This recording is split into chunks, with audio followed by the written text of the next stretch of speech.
கதிர் கூற ரேவதி அவர்கள் வீட்டு வராண்டாவில் இருந்த சேரில் அமர்ந்தபடி அவரை ஒரு மகிழ்ச்சியான புன்னகையுடன் பார்த்தாள். நானே இதை சொல்லணும்னு நினச்சேங்க. என்ன மாதிரி உங்களுக்கும் கஷ்டமாக இருந்தால் நம்ம கொஞ்ச நாள் போய் கிராமத்தில் தங்கிட்டு வரலாம். எனக்கும் அங்கே இருக்கிற நம்ம ஊர்க்காரங்களெல்லாம் பார்த்து ரொம்ப நாள் ஆயிடுச்சு. உற்சாகத்துடன் சொன்ன ரேவதி, கிராமத்துக்கே திரும்பி போகிறோங்கிற விஷயத்தை ஹரிஷ்கிட்ட சொல்லணும்ல என்று கதிரிடம் கேட்டாள். ஹரிஷை பற்றி பேசும்போது ரேவதியின் குரலில் ஒரு பெருமிதம் தெரிந்தது. அப்போது அங்கே வந்த வீட்டு வேலையாள் அவர்கள் இருவருக்கும் காஃபி கொடுத்தார். இல்லை ரேவதி, ஹரிஷ் ரொம்ப பிஸியாக இருக்கான்னு நினைக்கிறேன். மணி வீட்டில் தானே இருக்கான், அப்புறம் பொறுமையாக சொல்லிக்கலாம். இப்போ உடனே அவனை டிஸ்டர்ப் பண்ண வேண்டாம் என்று கூறினார். அவருக்கும் தங்கள் மகனை நினைத்து பெருமையாகத்தான் இருந்தது. ஹரிஷ் மட்டும் இப்படி கடுமையாக உழைக்காவிட்டால் அவர்கள் இருக்கும் இந்த நல்ல நிலைமையை அடைந்திருக்க முடியாது. முக்கியமாக பிஸ்னஸ் வட்டாரத்தில் இப்போது அவர்களுக்கு என்று ஒரு தனி மரியாதை இருந்தது. ஒரு காலத்தில் யாரெல்லாம் அவரை ஏளனமாக பேசினார்களோ அவர்களெல்லாம் இப்போது உதவி என்று அவர்கள் வீட்டு கதவை தட்டுகின்றனர். அப்படின்னா இப்போவே நம்ம பேக் பண்ணிவிட்டு கிளம்பலாம் ரேவதி சொல்ல, சரி அப்படின்னா ஹெல்ப்பர்ஸ் கிட்ட சொல்லிவிட்டு எல்லாத்தையும் ரெடி பண்ணு, நாம் கிளம்பலாம் கதிரும் சந்தோஷமாக கூறினார். அடுத்த சில மணி நேரங்களில் வீட்டு உதவியாளர்கள் எல்லோரையும் அனுப்பிவிட்டு அவர்கள் இருவரும் அங்கிருந்து கிளம்பி விட்டார்கள். அவர்கள் வெளியே போன அடுத்த நிமிடமே அந்த வீட்டின் முன்னால் சிலர் வந்து நின்றனர். அப்படின்னா இங்கே தான் ஹரிஷோட பேரண்ட்ஸ் இருக்காங்களா? ஆடம்பரமான அந்த வீட்டை ஆச்சரியமாக பார்த்தபடி கேட்டான் உத்திரன். ஆமாம் சார், இங்கே தான் இருக்காங்க. அவனுடைய ஆட்களில் ஒருவன் சொல்ல, சரி நீங்கள் உள்ளே போய் தேடுங்க. ஏதாவது எதிர்ப்பு வந்துச்சுன்னா அவங்கள சமாளிக்க உங்கள் பவரை யூஸ் பண்ணுங்க உத்திரன் கூற, அவனுக்கு பக்கத்தில் முகில் ஒரு ஆராயும் பார்வையோடு நின்று கொண்டிருந்தான். உத்திரனோ அந்த வீட்டை பார்த்து உணர்ச்சி வசப்பட்டிருந்தான். அவன் எவ்வளவு பெரிய அமைப்பின் தலைவராக இருந்தாலும் அவனுடைய வீடு ஒரு சாதாரண பழைய பங்களாவாகத்தான் இருந்தது.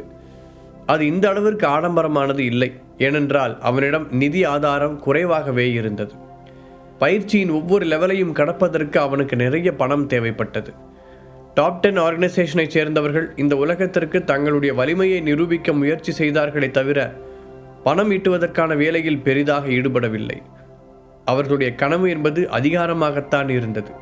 அந்த வீட்டின் அழகை பார்த்து உத்திரன் பெரும் மூச்சு விட்டு கொண்டிருந்த அதே நேரத்தில் உள்ளே போன ஆட்கள் வெளியே வந்து அவன் முன்னால் மண்டியிட்டு அமர்ந்தனர். ஏன் எல்லாரும் வெறுங்கையோடு வந்திருக்கீங்க? உள்ள யாரும் இல்லையா? ஏதோ தவறாக இருக்கிறது என்பதை புரிந்து கொண்டு அவன் கேட்டான். ஆமாம், நிஜமாவே உள்ள யாருமே இல்லை. ஆட்களில் ஒருவன் மெதுவாக பதில் சொல்ல, என்னாச்சு? உள்ள ஒரு ஆள் கூட இல்லையா? அதுக்கு வாய்ப்பு இல்லையே. உத்திரன் குழப்பத்துடன் அந்த வீட்டை பார்த்தான். உண்மையில் இந்த கொஞ்ச நாட்களில் உத்திரனுக்கு ஹரிஷின் மீது ரொம்ப பெரிய பொறாமை வந்திருந்தது. சமீப காலமாக ஹெர்பல் மெடிசன் துறையில் எங்கு திரும்பினாலும் அவனுடைய பேச்சாகவே இருந்ததை அவனால் தாங்கிக் கொள்ள முடியவில்லை. இன்னொரு பக்கம் அதற்கு நேர் எதிராக ரேடியன்ஸின் தலைவனுடன் சண்டையிட்டு தோற்றதில் இருந்து உத்திரனின் புகழ் மங்கத் தொடங்கியிருந்தது. மற்ற அமைப்பைச் சேர்ந்தவர்கள் அவனுடைய முகத்திற்கு முன்னால் மரியாதையாக பேசினாலும் முதுகுக்கு பின்னால் கேலி செய்து சிரித்தார்கள். அதனால் ஏதாவது செய்து தன்னுடைய நிலையை உயர்த்தி கொள்ள அவன் விரும்பினான். அதற்கு ஹரிஷின் பவர்ஃபுல் ஃபார்முலா ரொம்ப உதவியாக இருக்கும் என்று நினைத்துதான் அந்த விஷயத்தில் அவ்வளவு பிடிவாதமாக இருந்தான். ஆனால் இப்போது அதற்கிருந்த ஒரு வழியும் அடைக்கப்பட்டதை அவனால் ஏற்றுக்கொள்ள முடியவில்லை. அந்த வீட்டோட ஒவ்வொரு இன்ச்சையும் கவனமாக பார்த்துட்டேன். கிச்சனை தொடச்ச ஈரம் கூட இன்னும் காயலை. அநேகமாக அவங்க இப்போ கொஞ்ச நேரத்துக்கு முன்னாடி தான் இங்கிருந்து போயிருப்பாங்கன்னு தோணுது. அந்த ஆள் புத்திசாலித்தனமாக பதில் சொன்னான். அப்படின்னா நாம் வரப்போகிற நியூஸை யாராவது அவனுக்கு சொல்லிட்டாங்களா? இந்த விஷயத்தை ரொம்ப ரகசியமாக தானே வச்சுருந்தோம். நம்ம கூட்டத்துக்குள்ளே ஏதோ கருப்பாடு இருக்குன்னு நினைக்கிறேன் என்றபடி கூட்டத்திலிருந்து ஒவ்வொருவரை பற்றியும் நினைத்து பார்த்தான். சரி, இப்போ நாம் என்ன செய்யறது? அதுவரை அமைதியாக அங்கு நடப்பதை கவனித்து கொண்டிருந்த முகில் கேட்டான். அதான் நானும் யோசிக்கிறேன் பதில் சொன்ன உத்திரன் தன் ஆட்களிடம் திரும்பி, நீங்கள் இங்கேயே வெயிட் பண்ணுங்க. எனக்கு என்னமோ ஹரிஷோட பேரண்ட்ஸ் திரும்பி வருவாங்கன்னு தோணுது. அப்படி அவங்க வரும்போது உடனே எனக்கு இன்ஃபார்ம் பண்ணுங்க என்று கட்டளையிட்ட பிறகு முகிலையும் கூட்டிக் கொண்டு அங்கிருந்து வெளியேறினான். இந்த ஹரிஷ் நாம் நினச்சதை விடவே புத்திசாலின்னு நினைக்கிறேன். எப்போ பார்த்தாலும் அவன் நமக்கு ஒரு படி முன்னாடியே இருக்கான் என்று தனக்குள் நினைத்து கொண்ட உத்திரன் கோபத்தில் பல்லை கடித்தான். அதே நேரத்தில் யமுனா அந்த ஊரில் இருந்து ஒரு பெரிய ஹாஸ்பிட்டலின் ஐசியூவில் கண்மூடி படுத்திருந்தாள். அதற்கு வெளியே மணிவேல் தன் மனைவியை பற்றிய கவலையில் நடுக்கத்துடன் குறுக்கும் நெடுக்குமாக நடந்து கொண்டிருந்தான். மணிவேல் யமுனாவை எந்த அளவிற்கு காதலித்தார் என்பது அந்த ஊரைச் சேர்ந்த எல்லோருக்குமே தெரியும். யமுனாவை ஹாஸ்பிட்டல் கொண்டு போன விஷயம் தெரிந்ததுமே ஆஃபீஸில் பார்த்து கொண்டிருந்த ஃபைல்களை அப்படியே போட்டுவிட்டு அங்கே ஓடி வந்திருந்தார். டெஸ்ட் ரிசல்ட்லாம் வந்துருச்சா? டாக்டர்ஸ் என்ன சொல்கிறாங்க?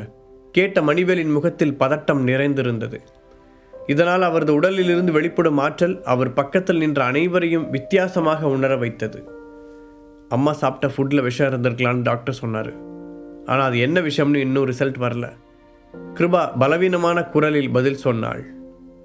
அப்படின்னா யாரையாவது விட்டு இன்னைக்கு காலையில் வீட்டில் இருந்த எல்லா சாப்பாட்டையும் அப்படியே எடுத்துகிட்டு வந்து டெஸ்ட்டு கொடுக்க சொல்லுங்கள்.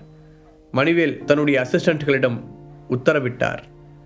இப்போ சமீபத்தில் நம்ம வீட்டுக்குள்ளே வந்தவங்க எல்லாம் விசாரிங்க. நீங்கள் என்ன செய்வீங்கன்னு எனக்கு தெரியாது. ஆனால் இதை யார் செஞ்சாங்கன்னு கண்டுபிடிச்சே ஆகணும். என் குடும்பத்தில் இருக்கிற ஒருத்தரை தொடுறதுக்கு எவ்வளோ தைரியம் இருக்கணும். அது யாருன்னு மட்டும் தெரியட்டும். அவங்க ஏண்டா உயிர் வாழ்கிறோன்னு ஃபீல் பண்ண வைக்கிறேன். மணிவேல் கோபத்துடன் கர்ஜிக்க அவரது உடலில் இருந்து வெளிப்பட்ட ஆற்றலின் அழுத்தத்தை பக்கத்தில் நின்ற ஹரிஷால் உணர முடிந்தது. அவர்கிட்ட இவ்வளோ சக்தி இருக்குன்னு நான் நினச்சி கூட பார்க்கல. அதை பார்த்து ஹரிஷே கொஞ்சம் அதிர்ச்சி அடைந்தான். கூடவே முதல் நாள் அவரை சந்தித்த போது நடந்த சண்டையும் அவனுக்கு ஞாபகம் வந்தது. அடுத்த கொஞ்ச நேரத்தில் அன்றைக்கு வீட்டில் பரிமாறப்பட்ட உணவுகள் அனைத்தையும் வீட்டு ஊழியர்கள் தூக்கி எறிந்துவிட்ட விஷயமும் பாத்திரங்கள் கூட சுத்தமாக கழுவி வைக்கப்பட்ட விவரங்களும் அவர்களுக்கு தெரிய வந்தது. அப்படியென்றால் யமுனாவின் உடல்நிலையை பாதித்த உண்மையான விஷம் எது என்பதை இப்போதைக்கு அவர்களால் கண்டுபிடிக்க முடியாது. நம்ம சாப்பாட்டில் விஷம் கலக்க சொன்னவன் எல்லாத்தையும் கரெக்டாக ஏற்பாடு பண்ணியிருக்கான்னு நல்லா தெரியுது. சொல்லும்போதே மணிவேலின் கண்களில் தீ பொறி பறந்தது. அப்பா, என்கிட்ட ஒன்று இருக்குது, இதை லேபில் கொடுத்து டெஸ்ட் பண்ண சொல்லுங்கள். ஹரிஷ் அப்போதுதான் ஞாபகம் வந்தவனாக பாக்கெட்டில் மடித்து வைத்திருந்த அந்த கவரை எடுத்து கொடுத்தான். அவங்க காலையில் இதை தான் சாப்பிட்டுக்கிட்டு இருந்தாங்க. சாப்பிடும்போது தான் மயக்கம் போட்டு விழுந்தாங்க. ஹரிஷ் சொல்ல மணிவேல் அவனையே சிறிது நேரம் ஆழ்ந்து பார்த்துவிட்டு அந்த கவரை லேபில் கொடுக்க சொல்லி தன்னுடைய ஆட்களுக்கு உத்தரவிட்டார். அவர்கள் நகர்ந்ததும் தன் மகள்கள் இருவரையும் அருகில் அழைத்த அவர், இதை யார் செஞ்சிருப்பாங்கன்னு நினைக்கிறீங்க என்று முடிந்தவரை தன்னை கட்டுப்படுத்தி கொண்டு பொறுமையாக கேட்டார். கிருபா எதுவும் பதில் சொல்லாமல் யோசனையில் ஆழ்ந்திருக்க ஹரிஷும் ஷோபாவும் ஒருவரை ஒருவர் பார்த்து கொண்டனர். அப்பா, சிவபாலன் மாமா இதை செஞ்சிருப்பாரா? ஷோபா தயக்கத்துடன் கேட்க, இல்லை, அதுக்கு வாய்ப்பில்லை என்று உடனே அதை மறுத்தான் ஹரிஷ். மணிவேல் கேள்விக்குறியுடன் அவனை பார்க்க, நீங்களும் பாலா சாரும் சேர்ந்து அவர் பிஸ்னஸை இப்போ தான் அட்டாக் பண்ணீங்க. இவ்வளோ சீக்கிரமாக அவங்களால இதுக்கு ரியாக்ட் பண்ணியிருக்க முடியாது. அதுவும் இவ்வளோ பக்காவாக ஸ்கெட்ச் போட்டு நம்ம வீட்டில் இருக்க ஒருத்தருக்கு விஷம் கொடுக்க டைம் போதாது. ஹரிஷ் எக்ஸ்பிளைன் செய்ய மணிவேல் அவனை ஆச்சரியத்துடன் அளவிட்டார். இதே ஊரில் உங்களுக்கு வேறு யாராவது எதிரிங்க இருக்காங்களா? ஹரிஷ் கேள்வி எழுப்ப 3 பேரும் கொஞ்ச நேரம் அமைதியாக யோசித்தனர். அப்போது சடனாக மணிவேலின் கண்கள் ஒளிர்ந்தன. எதையோ யோசித்தவர் போல அவருடைய முகம் மாற ஹரிஷ் ஆர்வத்துடன் அவரை பார்த்து கொண்டிருந்தான். எனக்கு உறுதியாக தெரியல, ஆனால் இது அவங்களா இருக்குமோ? மணிவேல் தன் மகள்களை பார்த்து கேட்க அவர்களுடைய கண்களும் விரிந்தது. அப்பா, நம்ப முடியாத அதிர்ச்சியுடன் இருவரும் ஒரே நேரத்தில் அழைக்க, நீங்கள் யாரை பற்றி பேசுகிறீங்க, நான் தெரிஞ்சுக்கலாமா என்று கேட்டான் ஹரிஷ்.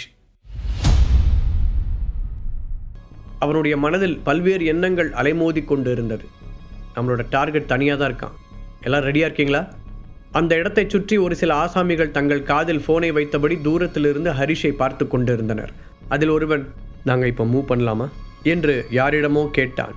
அப்போது ஃபோனின் மறுமுனையில் இருந்து மிகவும் கரடுமுரடான ஒரு உணர்ச்சியற்ற குரல், நம்மளால் மூவ் பண்ண முடியும், ஆனால் டார்கெட்டோட ஆற்றல் தளம் ரொம்பவே அதிகமாக இருக்குது.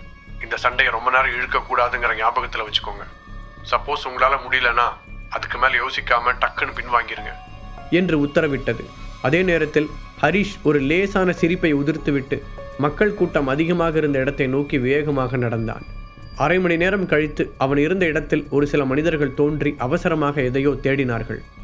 அவன் இங்கே தானே இருந்தான், எங்கே போனான்?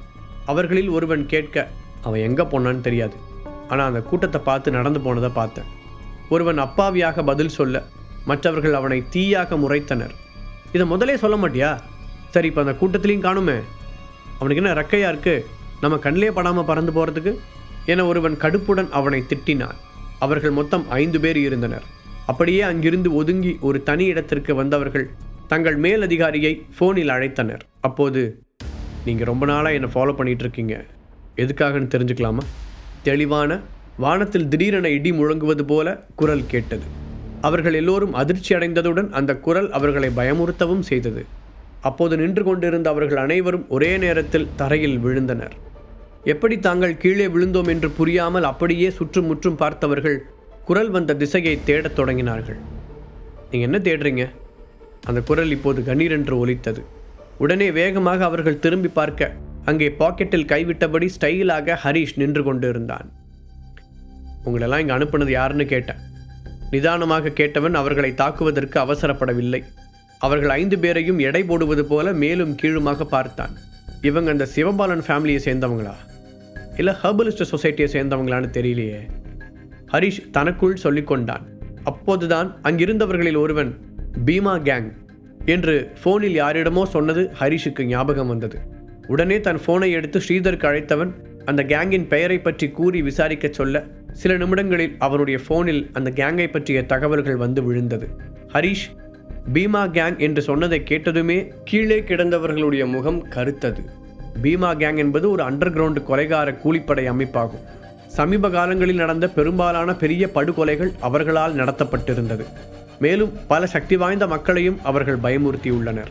அவர்களை பற்றிய இந்த ரிப்போர்ட்டை படித்த ஹரீஷ் புருவத்தை சுருக்கினான். எல்லாம் சரி, நீங்கள் எதுக்காக என்னை ஃபாலோ பண்ணுறீங்கன்னு தெரிஞ்சுக்கலாமா? என்னை கொல்ல சொல்லி உங்களை யார் அனுப்புனா? ஹரீஷ் அவர்களை பார்த்து கேட்க, எப்படி எங்களை கண்டுபிடிச்ச? உங்ககிட்ட பவர்ஃபுல் ஃபார்முலா இருக்குன்னு எனக்கு தெரியும், அது எங்களுக்கு வேணும். அந்த கூட்டத்தின் தலைவன் போல இருந்த ஒருவன் கூறினான். ஓ, நீங்களும் அதை தேடி வந்த கூட்டம் தானா? அது சரி. ஆனால் என்னமோ கொடுத்து வச்ச மாதிரி கேட்டுட்டு இருக்க. நீ கேட்ட உடனே இந்தாப்பா வச்சுக்கோ அப்படின்னு பயந்து போய் எடுத்து கொடுத்துருவேன்னு நினச்சியா? கிண்டலாக கேட்ட ஹரீஷ், என்னை ஃபாலோ பண்ணுறதுக்கு முன்னாடி நான் யார் என்னன்னு விசாரிச்சிங்களா என்றார். ஹாஸ்பிட்டல் விட்டு வெளியே வந்தபோது யாரோ அவனை பின்தொடர்வதை உணர்ந்திருந்தான். அதனால்தான் அவன் கணபதியின் வீட்டில் கூட அதிக நேரம் நிற்கவில்லை. தன்னை பின்தொடர்பவர்களை கையும் களவுமாக பிடிக்க நினைத்தவன் வேண்டுமென்றுதான் அப்படி கடை வீதியில் சுற்றித் திரிந்தான். எங்களை இந்த மாதிரிலாம் அவமானப்படுத்துறதுக்கு நீ ரொம்ப பெரிய பின்விளைவுகளை சந்திக்க வேண்டியிருக்கும்.